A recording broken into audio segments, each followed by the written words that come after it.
Okay, let's dive right into this explainer. Today, we're unpacking a massive financial paradox that literally flips everything we thought we knew about money completely upside down. We all kind of assume that earning a high income automatically equals financial security. Hit six figures and the stress disappears, right? Pass 200 grand and you're set for life. Well, we've been digging deep into the latest financial research, and the data paints a completely different picture. We are going to look closely at a phenomenon where some of the highest earners in the country are actually living paycheck to paycheck. It's called the high income poverty trap, and what we found in the source material is absolutely going to change how you think about wealth. So here's our roadmap for today. We'll start with the six-figure illusion, then look at the psychology of lifestyle creep. After that, we'll see how real millionaires actually live, take the wealth calculation test, and finally, talk about breaking the poverty trap. Let's get into it. Section 1. The six-figure illusion. Rich on paper, but broke in reality. To really put a human face on this, consider this specific profile from the data. We've got a doctor in Chicago making $380,000 a year. Her lifestyle includes a leased BMW, kids in private schools, eating out most weeknights, and a $4,200 monthly mortgage. On paper, she is incredibly wealthy. But in reality, she literally cannot come up with $5,000 in cash without selling something or going into debt. She earns more in a single month than many Americans earn in an entire year, yet she's experiencing the exact same financial panic. And if you're thinking, well, she's just an extreme outlier, brace yourself for this number. According to a 2025 Goldman Sachs report, 40% of Americans earning over $500,000 annually report living paycheck to paycheck. Let that sink in for a second. 4 out of 10 people making $500,000 a year feel they have absolutely zero financial cushion. Because, you see, this isn't an isolated math problem. It's a systemic trap. A 2025 Payment study found that 48% of those earning over $100,000 feel they're living paycheck to paycheck.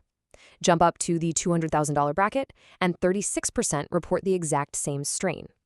Bank of America actually took it a step further. They defined paycheck to paycheck as spending more than 95% of your income on basic necessities. And they found that 20% of households earning over $150,000 fit that strict definition. We're talking about highly educated professionals who completely understand compound interest, yet they're totally stuck. Moving to Section 2, the psychology of lifestyle creep. This is when expenses scale right alongside your income. The core mechanism driving this trap is lifestyle inflation. It's this sneaky psychological phenomenon where your spending increases in direct proportion to your rising income. It happens so gradually that most of us are totally blind to it. A $15 lunch quietly becomes a $25 lunch. The reliable old Honda gets swapped out for a BMW. The perfectly fine apartment becomes a massive house with a guest room you never, ever use. The math technically works at first, but your upgrades are compounding while your savings stay completely flat. And the really dangerous part? Once a luxury becomes your new normal, downgrading feels like severe deprivation. This is heavily driven by what psychologists call the hedonic treadmill. You get a raise, you buy nicer things, but your baseline level of happiness stays exactly the same. So you just have to keep running faster and faster just to stay in place. And today, this is heavily accelerated by social media. It's the modern version of keeping up with the Joneses. But instead of just comparing yourself to your neighbors, you're comparing your everyday behind-the-scenes life to everyone else's highly curated, filtered highlight reel online. The goalposts of enough just keep moving. Just think about how this bleeds out a high income, especially when we look at the 2025 data from Empower.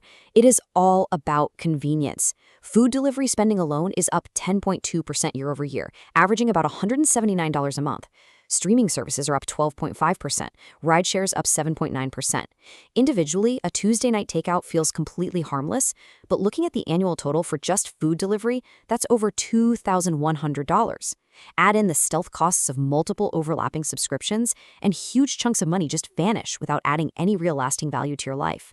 High earners do this exact same thing, just with much bigger numbers, booking first class instead of economy, or luxury resorts instead of standard hotels. And when the cash runs out comes the plastic.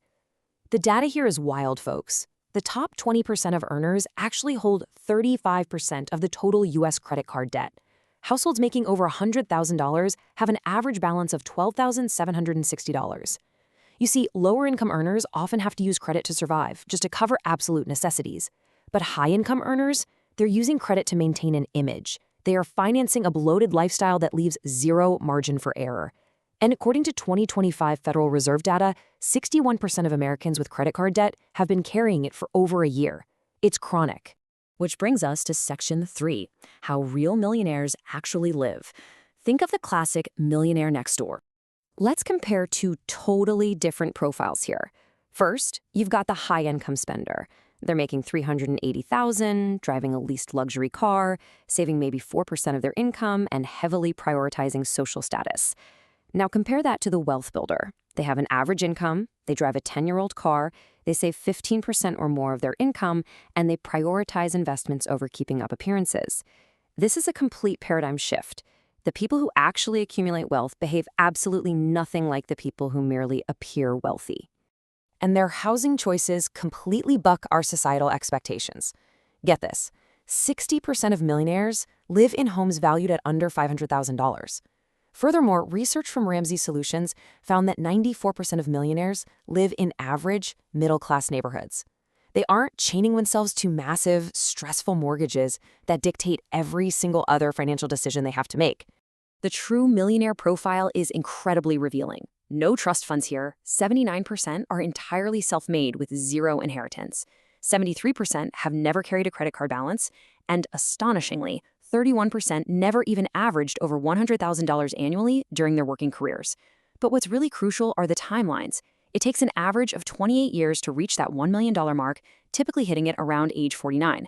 Their path isn't flashy, it's not dramatic. It is gradual, highly disciplined, and honestly, it's pretty boring. All right, Section 4, the wealth calculation test. Let's see if you are actually on track. The authors of The Millionaire Next Door created this brilliant, simple tool called the PAW formula, which stands for Prodigious Accumulator of Wealth. Grab a mental calculator for a second. Step 1, take your current age. Step 2, multiply that by your pre-tax annual household income. Step 3, simply divide that number by 10. Whatever number you just got, that represents what your net worth should be right now. Let's walk through a quick example to make this concrete. If we have a 50-year-old earning $250,000 a year, you multiply 50 by 250,000, divide by 10, and you get approximately $1.25 million. That is exactly what their net worth should be to be considered a true wealth builder. So the crucial question for us is, are you hitting your number? I really want you to run your own numbers in your head right now. If your actual net worth is below the number you just calculated, the research puts you in a category called UAW, an under-accumulator of wealth. Essentially, it means you're consuming your income rather than building wealth. And sadly, the data proves that most high earners fail this test dramatically. Why do so many fail? Well, a big part of it is this massive psychological gap between expectation and reality. According to the Charles Schwab 2025 Modern Wealth Survey, Americans genuinely believe you need $2.3 million just to be considered wealthy. But what do Americans actually have? The median household net worth is only about $193,000. So when you earn $400,000 but your net worth is only $300,000, you don't feel wealthy at all. You just feel behind. The expectations keep inflating, feeding right back into that poverty trap. Finally, Section 5, breaking the poverty trap by choosing math over emotion. Let's look at the absolute brutal reality of the math. Take someone making $300,000 a year over a 20-year period, assuming a 7% market return. If they are completely trapped by lifestyle creep and only have a 5% savings rate, they save $15,000 a year and end up with about $650,000. But if they make intentional, disciplined choices and hit a 30% savings rate, they're putting away $90,000 a year. After 20 years, they have roughly $4 million. That is a $3.35 million opportunity cost just for trying to look rich today. It really all boils down to this singular, incredibly powerful principle. Saving what's left after spending doesn't work. Spending what's left after saving does. Real wealth builders pay themselves first. They treat a 15 to 30% savings rate as completely non-negotiable.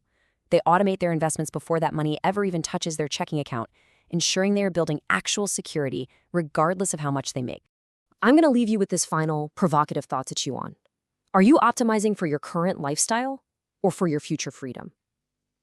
Because optimizing for lifestyle maximizes today's consumption, but it completely steals your future flexibility.